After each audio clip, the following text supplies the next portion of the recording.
Now, in development, here's what you can watch in the next year or two.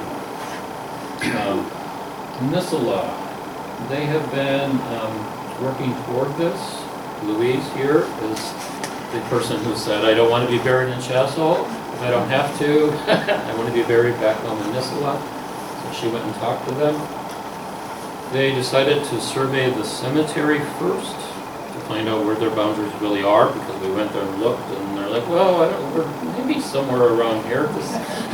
This might be in the cemetery, might not.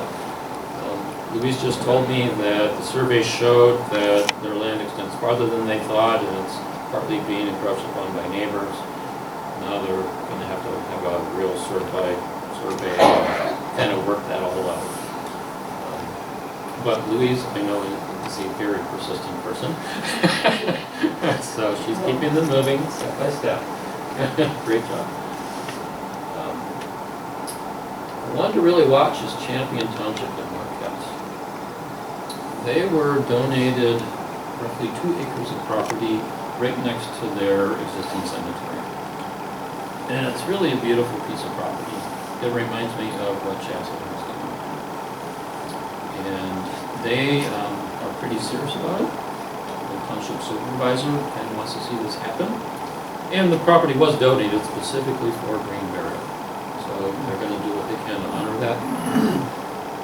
I've visited there twice. We've talked about kind of different strategies. Right now they've got to work through the health department approval piece.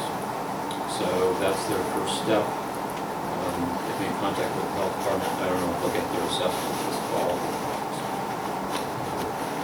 But I have told them that this is really such an attractive site that people who are unhappy with how the city of Marquette implemented could see them coming over to Champion. So, and they can do it really for very little cost.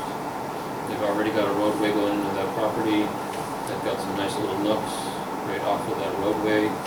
All they have to do is plot it out, make some decisions, and they'd be good to go.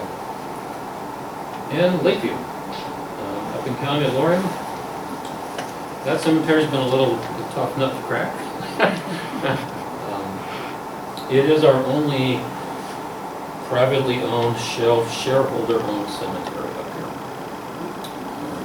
So it's not municipal. They don't have to be a model of responsive government. And I think they bided their time, but they've watched how things have played out. And I think in general, the cemetery profession and the funeral director profession are seeing the writing on the wall, which is that green burial really is coming, really is happening. So, I talked to the sexton last week. He said, yep, you can mention us. We're developing it, not plotted out yet. The only thing is, I don't know how they're doing it. They know me pretty well. I think I've known these guys my whole life, the guys on the board. My family's even a shareholder in the cemetery, but they keep their lips zipped, and they haven't been too interested in talking to the market. So I've got my fingers crossed that they're doing something that's really going to be aesthetic and appealing and have all these qualities that Chassel, again, Joe Youngman, taught us directly, indirectly, and sell green burial quite well. So we'll wait and see.